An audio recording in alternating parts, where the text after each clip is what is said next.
अस्सलाम वालेकुम। फ़कीर सिकंदर अली तव्हांजे आॾो हाज़िर आहियां।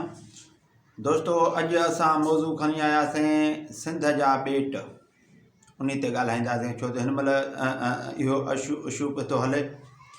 दोस्तो, सिंध मां जेके मैदनियात तेल गैस कोयलो पत्थर या जेके बि मराहतूं आहिनि उहे वफ़ाक़ खयूं वञे, मगर सिंधी ख़ाली दाह करण जे ॿियो हुननि खे कुझु न चवनि ऐं बर्दाश्त कनि, छो त सिंध ई अहम किरदारु अदा कयो पाकिस्तान ठाहिण में।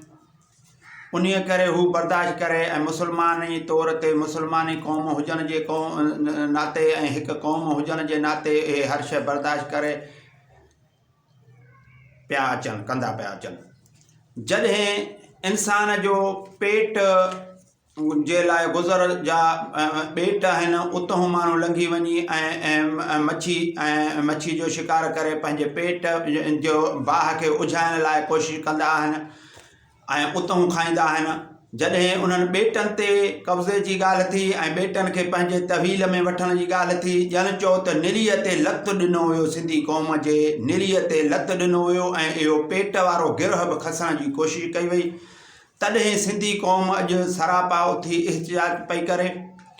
असां तारीख़नि जे वर्कनि खे ऐं जेके माण्हू हिन महिल ताईं पोला जेके ज़िंदा आहिनि, अञा बि ज़िंदा आहिनि, पाकिस्तान थियण जे खे जेको अखियुनि सां ॾिठो जिन माण्हुनि, उहे तारीख़ जा वर्क ऐं उहे माण्हू अञा आहिनि। उन्हनि जे मद्देनज़र ॼाण तव्हां ताईं पहुचाईंदा हलूं। दोस्तो, पाकिस्तान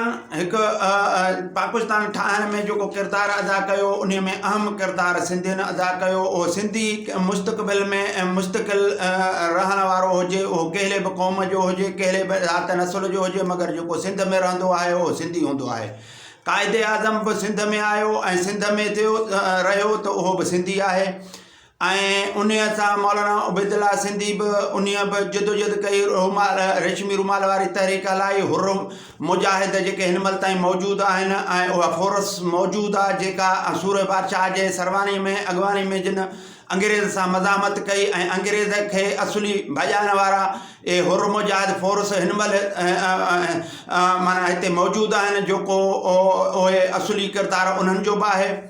ऐं माना क़ाइदे आज़म जो आहे, मौलाना उबैदुल्ला सिंधी जो आहे ऐं ॿिया माना काफ़ी टोटल माना जेको वञे थो पाकिस्तान जे आज़ादीअ जो ऐं हिंदुस्तान जे आज़ादीअ जो जेको प्रोसीजर खणूं था, त उन में तारीख़ुनि जे वर्कुनि खे जॾहिं ॾिसूं था त पाकिस्तान खे बनाइण वारा बि सिंधी क़ौम आहिनि ऐं हिंदुस्तान खे आज़ादी ॾियण वारा बि वठी ॾियण वारा बि इहे सिंधी क़ौम क़ाइदे आज़म ऐं मौलाना उबैदुल्ला सिंधी ऐं माना पंहिंजो सूर बादशाह ऐं ॿिया बि काफ़ी नाला आहिनि जेके माना मां विडियो खे मुख़्तसर करे तव्हांखे ॿुधाइण थो चाहियां। इन्हनि ॾे क्रेडिट वञे थो, उन्हनि ई पाकिस्तान खे माना आज़ादी ॾियारायो ऐं गादी जो हंधु कराची कयो हुयो ऐं गादी जो हंधु हिन महिल खयो वियो आहे, इस्लामाबाद कयो वियो आहे। तब त माना साॻियो मालिक त साॻियो सिंधी थियो ऐं सिंध थियो, पाकिस्तान जो मालिक सिंध थिए थो।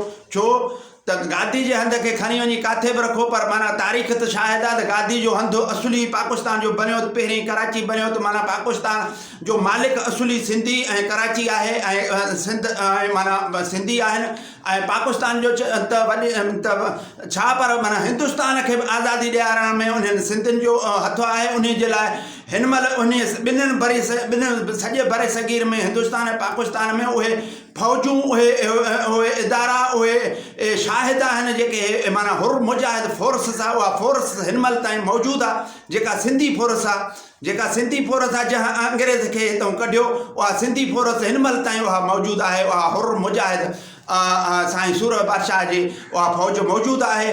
उहा सिंधी क़ौम आहे जंहिं माना अंग्रेज़ खे भॼण ते मजबूर कयो।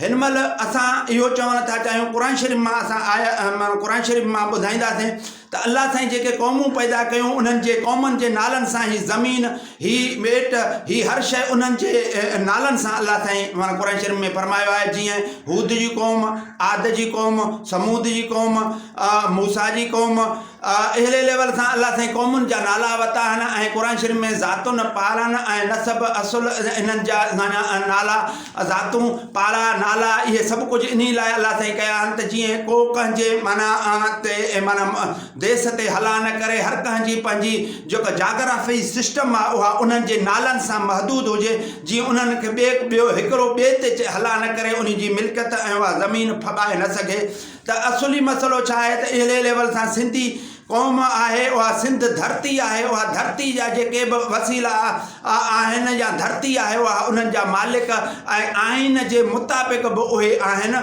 ऐं जॾहिं मां त हिननि खे सभिनि खे ॿुधाइण थो चाहियां त सिंधियुनि जी पाकिस्तान टोलण जी का बि मुहिम कोन्हे। सिंधी पाकिस्तान जा असुली मालिक आहिनि। पाकिस्तान में हक़ूक़ इंसानियत जे लेवल सां सिंधी चाहिनि था त हर कंहिंखे हक़ूक़ मिलनि हर कंहिंखे हक़ूक़ मिलनि। बाक़ी जेके हिंदुस्तान मां जेके आया आहिनि उहे 47 में जेके आया आहिनि उहे बि सिंधी थी चुका आहिनि ऐं 47 खां पोइ जेके आया आहिनि उहे असुली हिते ज़म कया विया आहिनि। उहे हर को मुल्क चाहींदो आहे त मां पंहिंजा माण्हू ॿिए हंधि फिट कयां ऐं उते अफ़रा तफ़री उते बदमनी पैदा कयां। उन जे लेवल सां जेके आयल आहिनि उहे बदमनी फैलाइणु चाहिनि था ऐं उहे माना हिते माना अनारकी पैदा करणु चाहिनि था। बाक़ी रही ॻाल्हि त मां तव्हांखे ॿुधायां त सिंधी को बि माना पाकिस्तान टोलण लाइ न आहे सूबो अलॻि करण लाइ न आहे। सिर्फ़ु हू पंहिंजा हक़नि जी ॻाल्हि कनि था त हक़नि जे मुताबिक़ जिन हिकिड़ो को वण पोखे उन जंहिं पोखियो ऐं को कटे त कंहिंखे कहकाईंदो जंहिं वण पोखियो उन खे घणो कहकाईंदो त असुली जंहिं ठाहियो पाकिस्तान उहे ई असुली पाकिस्तान जा मालिक आहिनि उहे ई पाकिस्तान जा माना रखवाला आहिनि उहे ई पाकिस्तान जा लाइ उन्हनि खे ई घणो पाकिस्तान जो दर्द महसूसु थिए थो। हीअ सिंधी क़ौम वाहिद क़ौम आहे ऐं जंहिं जे धरती ऐं ॿेट न फुरियो वञे उन ते नज़रसानी कयो वञे ऐं हुननि जे माना जंहिंजो पेट जो गुज़र जेको पेट जी बाह उन मच्छीअ मां उन मां माहीगिरी करे उन्हनि पंहिंजो पेट भरींदा हुआ उन जे निरीअ ते लत ॾिनो वियो उन जे पेट खां उहो गिरह खसियो थो वञे त लाज़मी उदाहूं कंदा उथंदा हिन महिल सॼी सिंध उथी पई आहे। हा मां इहो थो चवां त हिकु क़ौम खे हिकु पाकिस्तान खे टोलण जी ही साज़िश थी रही आहे। उहा अंदरूनी के हथ आहिनि जेके अनारकली पैदा करे रहिया आहिनि जेके नफ़रतूं पैदा करे रहिया आहिनि। हिकु क़ौम खे टोले ऐं हिंदुस्तान खे भाषण माना ॿुधाए रहिया आहिनि ऐं हिंदुस्तान खे सॾे रहिया आहिनि जैसे जीअं हमले करण लाइ ऐं माना पाकिस्तान खे कमज़ोर करणु चाहिनि था। असां सभु हिकु क़ौम आहियूं हिकु धरतीअ जा रवासी आहियूं। हे धरतियूं अलाह साईं क़ौमनि खे पंजाब जो हिसो आहे उहो पंजाब जो आहे सरहद जो हिसो आहे सरहद जो आहे उहो बलूचिस्तान जो हिसो आहे बलूचिस्तान जो आहे सिंध जो हिसो आहे सिंध जो आहे। बाक़ी ही सभु यूनिट गॾिजी हिकु पाकिस्तान हिकु मुल्क ठाहियोसीं उन में सभु मुतफ़िक़ आहिनि। उन लेवल सां पाकिस्तान खे हलणु ॾियो पाकिस्तान भली हले पाकिस्तान ज़िंदाबाद। पाकिस्तान खे सां पाकिस्तान जे आइन सां पाकिस्तान जे माण्हुनि सां छेड़छाड़ करणु ऐं उन्हनि खे उन्हनि जो तज़ल्लुल करणु उन्हनि खे में ज़ोरी बग़ावत जो पैदा करण वारो इहो रेशो बंदि थियणु घुरिजे। पाकिस्तान जे में अमन इस्तिकाम करणु घुरिजे। महिरबानी। अस्सलाम वालेकुम दोस्तो।